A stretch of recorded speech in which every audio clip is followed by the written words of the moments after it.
comme ça koo ci laal rek mel na ni laal nga ko ci des man daal jàngat boobu laa ci am. jërëjëf Birama Camara Mouhamadou Diallo ñu gis li nga xam ne jigéenu FDR yi jot nañ koo teg d'abord nan nga gisee initiative bi nga xam ne jigéen ñi jot nañ koo jël ak kàddu yi nga xam ne jot nañ ko fa yëkkati.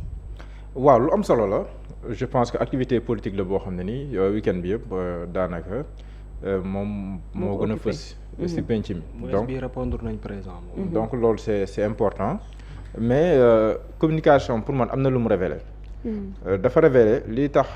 jàpp naa ne ba léegi ni la mayonnaise tarde à prendre au niveau du FDR ndaxte maa ngi doog a comprendre que jëm yu bokkul objectif yi bokkul gis-gis yi bokkul xamuñu sur qui tirer en réalité parce que objectif yi bokkul parce que boo dégloo Bamba Fall moom dafa mel ni moom mën na taalal loxo président Bassirou Diomaye Faye face à l'ennemi commun entre guillemets bi ñu am en commun muy Ousmane Sonko mais de l'autre côté si biir FDR am nañu jàpp ne Sonko ak Diomaye dañu war a boole si benn mbuus xeex leen ñoom ñaar donc de ce point de vue gis nga ne la différence elle est là te groupe surtout ndaje politique en général yu mel ni bu si xewee rek dafay jur ñaaw njort bu bëri ñaaw njort boobu amee après ku nekk dafay téye boppam ñu bëri duñu mën a engagé wu looloo tax kon si bi ma déggee Bamba Fall wax ak différents discours bu mu am ak ñeneen yi si ngay comprendre ne que c'est vrai que ñoom ñëpp ñeneen FDR lañ bokk mais bokkuñu ni ñuy xeexee si FDR bokk na objectif au sein de l'FDR au sein du front de défense de la République donc loolu dafay plomber dynamique bi nga xam te ne nii dynamique collégiale bi nga xam te ne nii moom la FDR war a doxee parce que FDR dañ ko doon xaar ngir mu nekk kuréel bi nga xam te nii moom mooy boole opposition bi kon lépp lu opposition bi di def si li fi gën a am solo li gën a sax loolu ñu ko doon xaar si FDR mais loolu nan nga xëy amee si FDR bu nekkee ne biir FDR am na si ñoo xam ne dañoo bëgg a tàllal loxo président Diomaye kon ñooñu opposé wu ñu président Diomaye Faye te indi ay suspicion xam nga ñooñu opposé wu ñu président Diomaye Faye donc mënoo xaar si ñoom kon ñu poser ay actes yoo xam ne nii dafay dem à l'encontre des intérêts politiques du président Bassirou Diomaye Diakhar Faye donc ñu ngi opposé wu au premier ministre Ousmane Sonko à un moment donné xawoon na yomb si ñoom mais dès lors que Ousmane Sonko n'est plus fu mu toll nii dans l'exécutif dafay gën a jafe si ñoom parce qu'il est du côté de l'Assemblée nationale amul benn levier du point de vue institutionnel boo xam moom moo koy mën a permettre muy nekk si biir champ d'action exécutif amu ko li mu am moom mooy les prérogatives yi ko constitution mais à travers l'Assemblée nationale fa la yem mais ni président di définir la politique de la nation wala le premier ministre ni muy coordonner l'action gouvernementale loolu cëru Ousmane Sonko nekk donc l'exécutif fu mu toll nii boo bëgg a opposé wu keneen ku dul l'exécutif dafay doon lu jafe donc boo dégloo Bamba Fall man fu man son message il est clair man dama jàpp ne sax il veut tendre un piège au président Bassirou Diomaye Faye comment parce que ñoom wàccuñu fi nekkoon xam nga Bamba Fall moom xeex Ousmane Sonko am na lu mu ko jox si wàllum politique yéen a ngi fàttali conférence de presse boobu bi micro yi taaxee muy wax di kii dinaa attaqué voilà dinaa justement muy wax ne que dinaa attaqué Ousmane Sonko politicien du jóg rek attaqué Ousmane Sonko nii gratuitement parce que dafa baax dafa bëgg a jàppale Macky Sall donc am na lu mu ko maanaam te jamono jooju attaqué Ousmane Sonko woon da doon fay xam nga Cheikh Yérim Seck bind na ko sax si biir téeram bi Macky face à l'histoire di wax ne que am na ñoo xam ne tuddoon na sax masali waaye bi ko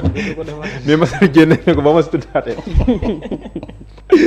si la wax ne am na ñoo xam ne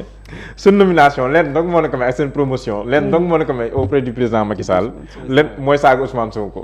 comprendre nga ba mu tuddoon si ay tur waaye masali après génnoon na riposté ki la Thiès fois donc après si la mais pour dire que jamono jooju saaga Ousmane Sonko doon fay en réalité saaga Ousmane Sonko doon fay donc am na lu ñu ko jox si wàllum politique mais jamono ji attaqué Ousmane Sonko pour man piège bu mu bëgg a tànn président Diomaye mooy ñoo xam ne politiquement ba fi ñuy waxtaanee nii Ousmane Sonko c'est la principale force politique bi nga xam ne moom fi ne wala la première force politique pour ne pas dire la principale force politique donc bu ñu demee say élection nii il y a de fortes chances que ñoom pour ñu mën a gagner Ousmane Sonko fu mu toll laa si tolluwaay tey dafay jafe moo tax ñu bari si ñoom jàpp ne Ousmane Sonko warta bokk léegi ñoom jàpp nañ ne pour ñoom ñu éliminer Ousmane Sonko yomb ki ko mën a éliminer te loolu du lu yomb mooy ki yor levier yi levier revient encore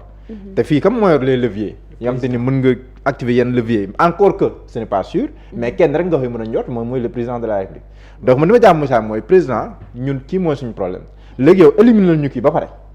boo ñu éliminer comme yow amoo appareil politique bu dëgër amoo boo ko bokk amoo tooguwaay bu dëgër amoo ndëgër laay si wàllum politique ñun ñi nga ay parti yu fi yàgg leen ñu am na lu ñuy toogaale tuuti ñun opposition bi léegi bés boo ñu éliminer léegi kii léegi ñun nag yow la ñuy jàkkaarloo parce que maa ngi après ñoom ñoo fiy des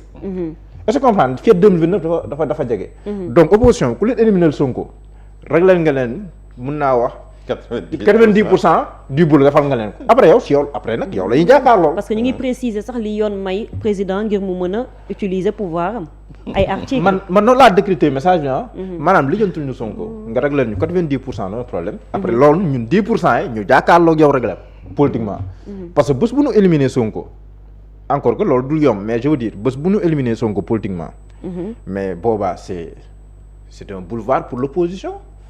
après comme moo fii des opposition bi ak président Bassirou Diomaye Faye léegi nag président Bassirou Diomaye bu nekkee fiet foofu nasu fi lu dëgër ba pare éliminer Ousmane Sonko nag da nga ciy bàyyi ay kii ay dunk yu baax a baax. waaw maanaam boo bëggee éliminer Sonko moom di nga si bàyyi wàll lu bëree bëri mooy dina la affaiblir yow sa wàllum bopp yow. donc après c'est le champ libre pour l'opposition. pour que ñoom ñu mën a ñëwaat au pouvoir man message bi man jàpp ma ne Bamba Fall dafa lancer message président Diomaye parce que dafa gëm vision président Diomaye wax nañ sax fu mu toll àgguñu foofu. waaye fu mu toll nii l'ennemi commun mooy Ousmane Sonko nañ kii mais je pense que c'est pas pour l'intérêt du président Diomaye mais c'est pour leur intérêt politique parce que jàpp nañ ne celui qui gêne fu mu toll nii ki leen war a mën a tere ñëwaat au pouvoir.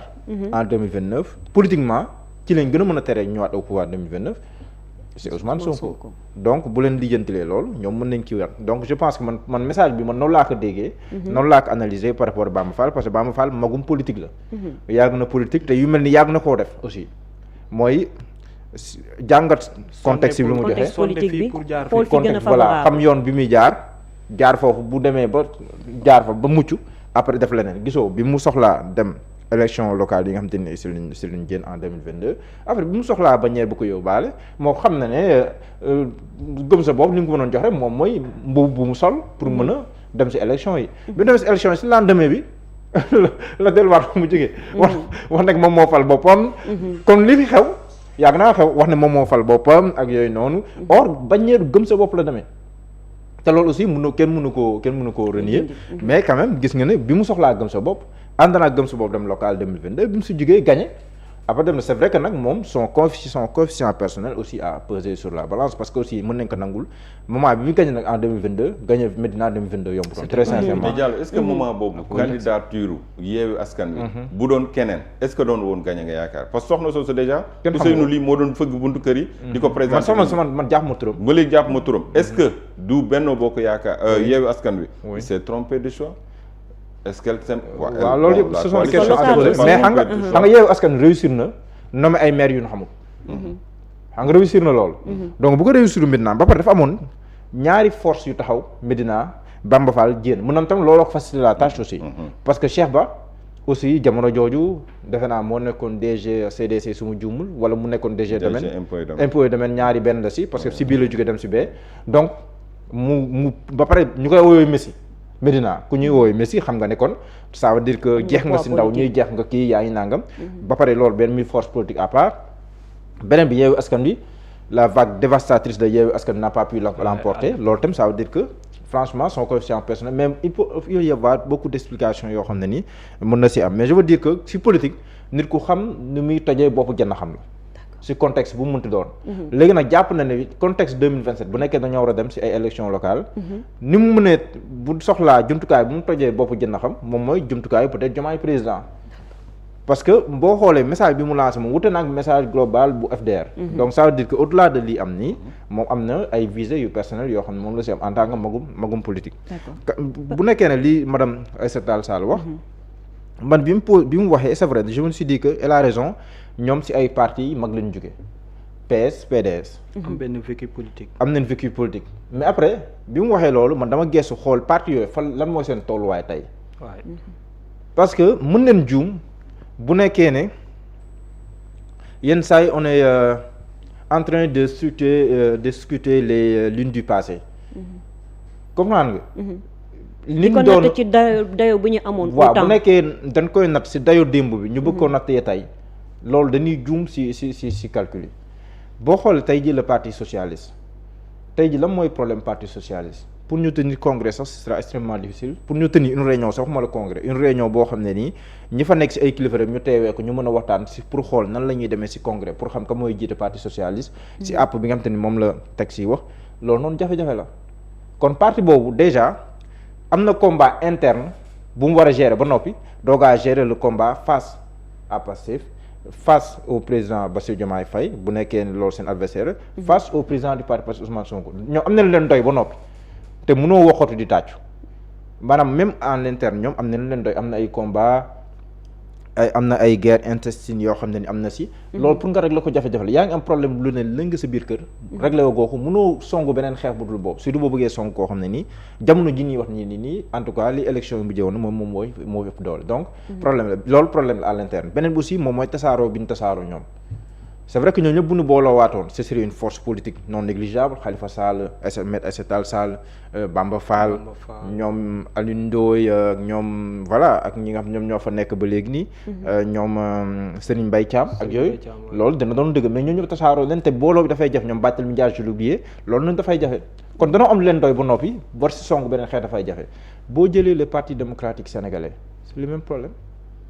fu mu toll nii parti démocratique sénégalais lu mu représenté en 74 bi ko président Abdoulaye Wade sanc wax parti de contribution mu juróon coow si jamono jooju bi muy dugg si ay gouvernement li génnaat mu jur coow mais après l'histoire lui a donné raison en 2000 bi muy gagné mais le parti démocratique sénégalais boobu nga xamoon ak parti démocratique sénégalais bii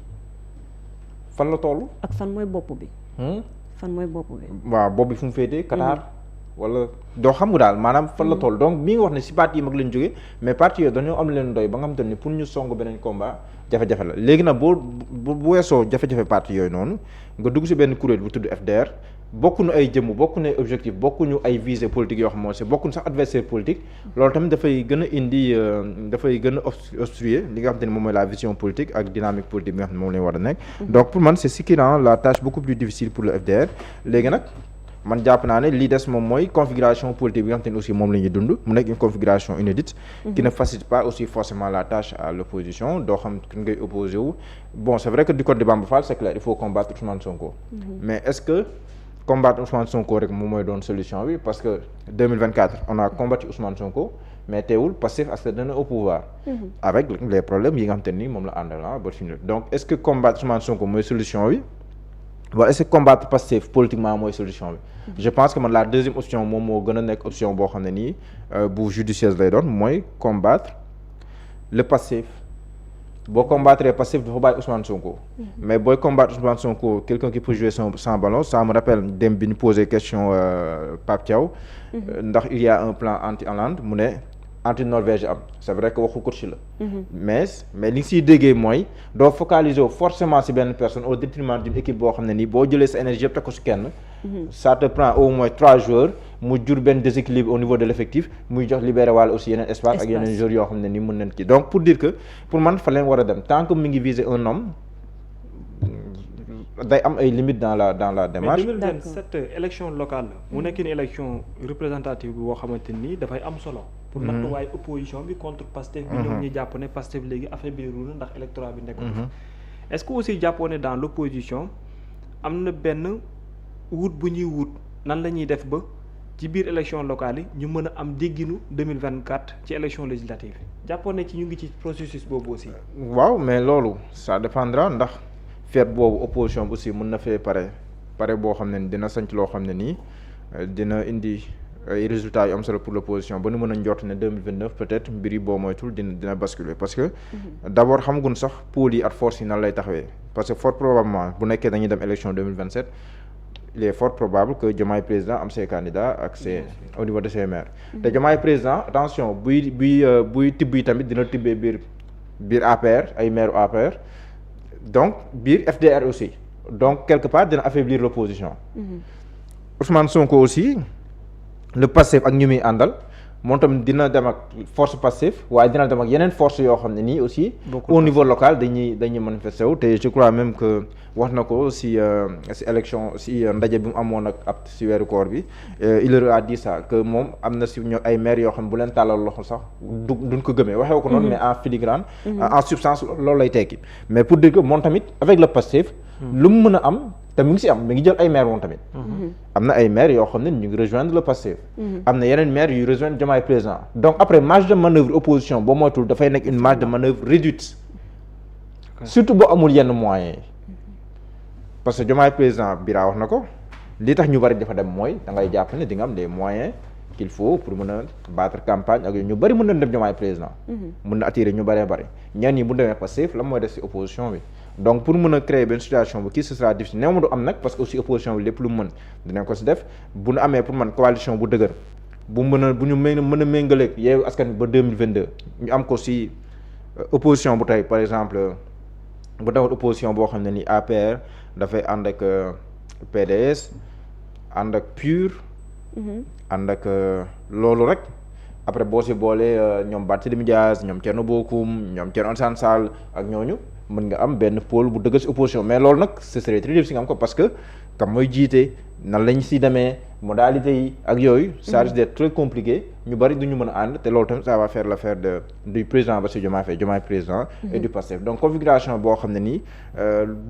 bu incertaine la par rapport ak fi ñu waxtaan nga mën ci am lu leer mais jàpp naa ne aussi mën na déterminant par rapport à 2029 effectivement mais ça dépendra ci lii opposition bi di teg. mais léegi Aïssata Tall Sall foofu Diallo dama la fi poser question nan nga gisee statut bi mu am tey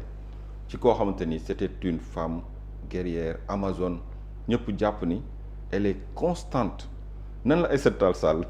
defee ay mbir ba tàbbi biir Benno Bokk Yaakaar ba ànd ak Macky Sall à la sortie ci koo xamante ni ses prises de parole on sentait que c'est une femme même bi mu amee problème ak waa PS c'est vrai que bi muy dem amee beaucoup problème n'avaient ak waa pas compris PS ci affaire kii boobu noonu seen wàllum congrès boobu noonu ba mu nekkee candidat et tout ba mu génn PS ñëpp lañ jàpp ne c'est une femme de valeur constante et puis avec boo dafa opposé woon farouchement au président Macky Sall farouchement nan la def ba tàbbi ci Macky Sall ba nekk ministre Macky Sall dugg ci gouvernement waaw c'est vrai que loolu quoi laa bëgg parce que moom elle était bien partie aussi pour am taxawaay bu am solo mais mooy xam nga yenn saa yenn choix politique yi mooy rattraper ñenn ñi à un moment donné pour x raison ñu switcher loolu nekk loo xam ne nii après daf leen di porter préjudice si seen avenir politique c'est vrai que fu mu toll nii loolu jàpp naa ne sax moom moo ko yóbbee ba fu mu toll ñu bëri jàpp na ne APR la bokk. ah oui bien sûr te mi ngi te bokkul Macky Sall ba tey. voilà te bokkul APR. moom elle a son mouvement xaw ma son parti politique Oser l'avenir. mais maanaam nit loolu sax boo ko jëlee si lu gën a yaatu moom moo rey parti socialiste maanaam bokk biir Benno Bokk Yaakaar jeex si ba après ça donne raison à Khalifa Sall mi jàppoon ne parti socialiste warta nekk parti yóbbaale ma mais nekk na parti yóbbaale ma ba ñu jaarale ko sax maasaale ko quoi pour parti jugaan jafe loolu pour man moo dal Maître Aïssata Tall Sall te loolu bu xasee am après pour mën a jugaat si wàllum politique dafay doon lu jafe d'autant plus que fu mu toll nii les donnes ont changé les méthodes de pouvoir ont changé électorat bi dafa gën a rajeunir donc loolu noonu lu bëree bëri daf si am ba nga xam ne nii jàpp naa ne mën nañ compter comme ni nga koy defee nii Assemblée nationale ak yooyu mais mën a dem pour bouleverser tendance yi wala pour renverser tendance yi lu jafe lay doon. yaa ngi fàttaliku Aïssata Tall Sall 2014 bi ko Ablaye Wade di jàppale ji Podor bi ko Ablaye Wade di dem Podor di ko jàppale ci campagne 2014 et c'était contre Racine Sy. Ablaye Wade maître Ablaye Wade ancien président moo dem Podor jàppale maître Aïssata Tall Sall. pour mu gagner Podor pour wane ni ñoom ils sont de l'opposition après sax boobu demoon na contre le pouvoir de Macky Sall. yow nga contrer Macky Sall contrer ko farouche opposante ba 2019